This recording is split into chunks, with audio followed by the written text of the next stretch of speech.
मेरा नाम शिवम शुक्ला है और मैं कक्षा 12 डी का छात्र हूँ। मैं सर्वप्रथम आप सभी को स्वतंत्रता दिवस की हार्दिक शुभकामनाएं देता हूँ।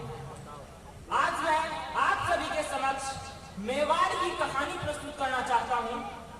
तो सुनिएगा कि भूमिका सिर्फ इतनी सी कि तुम नवेली पीढ़ियों के सारथी हो जाओगे, हाल पूजा के बनोगे, आरती हो जाओगे और देश के इतिहास का यदि अंश भर जानोगे जब, उसी क्षण आप एक सच्चे भारतीय हो जाओगे।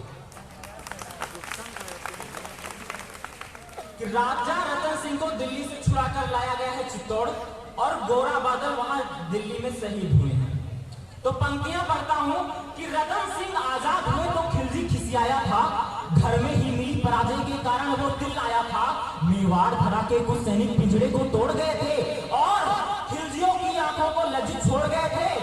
तो गोरा बादल चचा भतीजे लाखों पर भारी थे, युद्ध कला के कौशल उनके सचमुच तलवारी थे, बिना शीश के युद्ध लड़े थे, कथा अमर कर आए, जीत गई राजपूती और मुगलों के मुंड छुपाए। तो इधर नगाड़े बजे, उधर दिल्ली में मातम छाया और अहंकारी खिलजी खुद ही खुद में झुलाया। बोला सेना से मुस्कंदो जाओ और जाकर मर जाना, अपने बेहूदे चेहरे मुझको वापस नहीं दिखाना। अरे दिल्ली जैसे बड़े दुर्ग की रक्षा न कर पाई, चंद सैनिकों के हाथों घर में ही मुंह की खाई। अरे वो आजाद परिंदे से आए और उड़ा ले गए, तुम तलवार न खींच सके वो राजा छुड़ा ले गए। अरे उसने हमको ललकारा है, मैं भी उसको ललकारूंगा। घर में घुसकर मारा है, घर में घुसकर मारूंगा। हाथी घोड़े सजवाओ, भाले बर्छी उठवा लो, सारी तलवारें तीर कटारी पर धारे रखवा लो। गूंज करो चित्तौड़ दुर्ग की घेराबंदी कर दो, जो आंखें पद्मिनी को देखें वो आंखें अंधी कर दो। बूढ़े बच्चे विधवाओं पर रहे नहीं तुम खाना, वीरों से ना जीत सको तो छुपकर तीर चलाना। दबे पांव चित्तौड़ चलो तुम भनक न हो दुश्मन को, मैं गर्दन से अलग करूंगा रतन सिंह के तन को। तो खिलजी अपनी सेना लेकर आ पहुंचा उस माटी में, बलिदानी धरती की उस मेवाड़ी घाटी में। एक मुक्त सेना को रोका और जोरों से चिल्लाया, फिर कायरों के समूह को एक फरमान सुनाया, बोला सम्मुख दरवाजा तोड़ो और भीतर घुस जाओ। मेवाड़ी मान पद्मिनी को मेरे सम्मुख ले आओ। जो ही सैनिक बड़े सभी का सहसा मन उगलाया, किला नहीं था सम्मुख उनको काल खड़ा दिखलाया। बोले राजन क्षमा, हम भीतर ना जाएंगे, है विशाल दरवाजा इसको तोड़ नहीं पाएंगे, और तोड़ पाए तो महाराज हम अपना कफन सिलेंगे। चित्तौड़ दुर्ग के भीतर सोए हुए मेवाड़ी सिंह मिलेंगे और सोए सिंह जगेंगे तो फिर सबकी रूह मिलेगी। कितनी भी तेज भाग लेना महाराज, पर दिल्ली नहीं मिलेगी। वक्त अभी झुकने का है, मेरे आका झुक जाओ और सबकी खैर चाहते हो तो बाहर ही रुक जाओ। चित्तौड़ दुर्ग दुर्गों का राजा, अंबर की ऊंचाई, पैदल घूमो तो उम्र गुजर जाए इतनी लंबाई।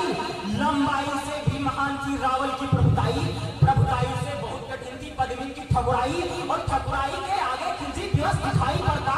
किला भेद लेने वाली वह नित्य नीतियां गढ़ता, मगर किले की उस दृढ़ता का वाह वाह क्या कहना। 8 माह तक रेत शांति रही खिलजिया सेना, 8 माह तक रेत शांति रही खिलजिया सेना। तो दीवार दुर्ग की दगक रही थी दंगल के जंगल में, और दुष्ट दारुण दुख पाते मेवाड़ी मंगल में। जिधर देखते थे बस रेत दिखाई पड़ता, सन्मुख किला, किले सन्मुख रणखेत दिखाई पड़ता।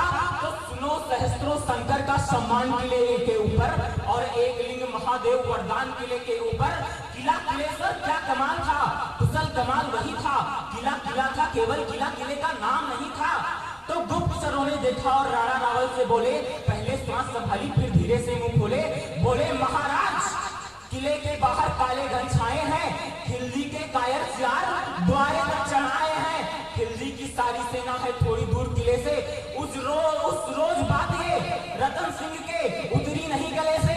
थे महान बलवान किंतु दिल में खलबली मची थी, उस दिन सच में रावल को गोरा की कमी खली थी। एक आरोप लगाया गया कि दाना पानी खत्म हो गया तो किले से बाहर लड़ने के लिए आए। मैं उन इतिहासकारों के सामने एक प्रश्न खड़ा करना चाहता हूं कि बिना नेतृत्व वाली सेना दिल्ली में जाकर खिलजी के जबड़े से अपने राजा को छुड़ाने की जो क्षमता रखती है, वो 8 महीने तक अपने दुश्मन को छाती पर बर्दाश्त नहीं करेगी। सुबह किले से बाहर निकलेगी और कलेजा चीर के हाथ में दे देगी। तब पंक्तियां निवेदित करता हूँ कि ऐसा नहीं कि सूर्य चमकना अपना छोड़ गए थे, ऐसा नहीं कि वो लड़ मरने का सपना तोड़ गए थे, ऐसा नहीं कि शेर मार्ग में छुपकर बैठ गए थे, ऐसा नहीं कि मृत्यु के डर से छुपकर बैठ गए थे, ऐसा नहीं कि शत्रु सेना का पहरा सख्त हुआ था, ऐसा नहीं कि ठकुराई का ठंडा रक्त हुआ था, ऐसा नहीं कि उनकी तरकस में तीर नहीं थे, ऐसा नहीं कि राजपुताने में रणवीर नहीं थे, ऐसा नहीं कि उनकी तलवारों पर धार नहीं थी, ऐसा नहीं कि मेवाड़ी मिट्टी खुददार नहीं थी, ऐसा नहीं कि मेवाड़ी मिट्टी खुददार नहीं थी। तो कथा युद्ध की सुनने में रमणीक लगा करती है, कथा युद्ध की सुनने में रमणीक लगा करती है और समर्थल में शोणित की धार बहा करती है। बच्चे अनाथ होते हैं, बहुएं विधवा हो जाती हैं, कई घरों में कोलाहल की चीखें चिल्लाती हैं। तो खिलजी की सेना में जितने भी हैं लड़ने वाले, उनमें से ज्यादातर है भारत के रहने वाले और भारत के रहने वालों से हरगिज नहीं भिड़ेंगे। जब तक युद्ध टले टालेंगे तत्पश्चात, जब तक युद्ध टले टालेंगे तत्पश्चात लड़ेंगे। तो सभा बुलाई गई और सारे मंत्री बुलवाए, कई वीर महारथी योद्धा भी दरबार में आए। कोई कहे शत्रु सन्मुख है, रावण देर न करना और पड़ोसी राजाओं के लिए देर मत करना। कोई कहे शत्रु सन्मुख है, रावण देर न करना और पड़ोसी राजाओं के लिए देर मत करना। अरे सच्चा सूरवीर वही जो मारे या मरता है। कितने स्वर्ण सिंह गिरे पर सिंह नहीं डरता है। अरे मृत्यु वो नहीं जो हमको, जो शरीर से प्राण अलग कर जाए, मृत्यु वो नहीं जो हमको अपने संग लेकर जाए, मृत्यु वो नहीं जो जीवन जीने में आड़े आए, मृत्यु वो नहीं जो भय का कोई उन्माद उठाए। अरे मृत्यु तभी जब कहीं हमारा स्वाभिमान मर जाए, मृत्यु तभी जब हम विपरीत परिस्थितियों से घिर जाए, मृत्यु तभी जब कहीं हमारा स्वाभिमान मर जाए, मृत्यु तभी जब हम विपरीत परिस्थितियों से डर जाए। राजन क्षमा मगर कहता हूं कौन मृत्यु होती है, शत्रु अगर ललकारे तो फिर कौन मृत्यु होती है। योद्धा की तलवार जब समर में चमत्कार करती है तो फिर मौत खड़ी होकर के उसका इंतजार करती है। रावण बोले चट्टानी योद्धाओं शत्रु संभालो, करो भुजाली गर्म और फिर दोहरी धार लगा लो। माना शत्रु अधिक और हम संख्या में कम हैं, किंतु विजय या वीर गति चुन लेने में क्या गम है। चलो खिलजियों की अंतिम अरदास मिटाकर आए, चलो समर में योद्धाई की आग लगाकर आए, चलो समुद्र में चल के तूफानों से टकराए, चलो हम उनको योद्धाई का खेल खिलाकर आए, चलो उन्हें बता दें युद्ध कैसे जीते जाते हैं और 7 लाख से कुछ हजार किस दम पर टकराते हैं, 7 लाख से कुछ हजार किस दम पर टकराते हैं।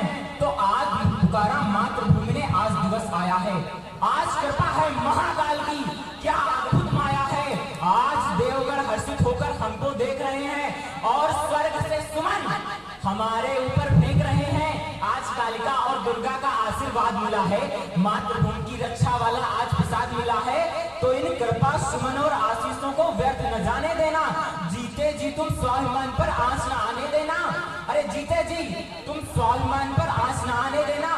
याद रहे जीते जी शत्रु भीतर ना घुस पाए और प्रतिष्ठित आन बान पर दाग नहीं लग पाए। याद रहे उस योद्धा का मान हुआ करता है, मातृभूमि की रक्षा में जो बलिदान हुआ करता है। अरे वीर विजय हो तो ऐसी कि अंबर पुष्प गिराए और फिर वीर गति हो तो ऐसी इतिहास अमर हो जाए। आप सभी को एक बार फिर से स्वतंत्रता दिवस की शुभकामनाओं के साथ मैं शिवम शुक्ला आप सभी से विदा लेता हूं। धन्यवाद।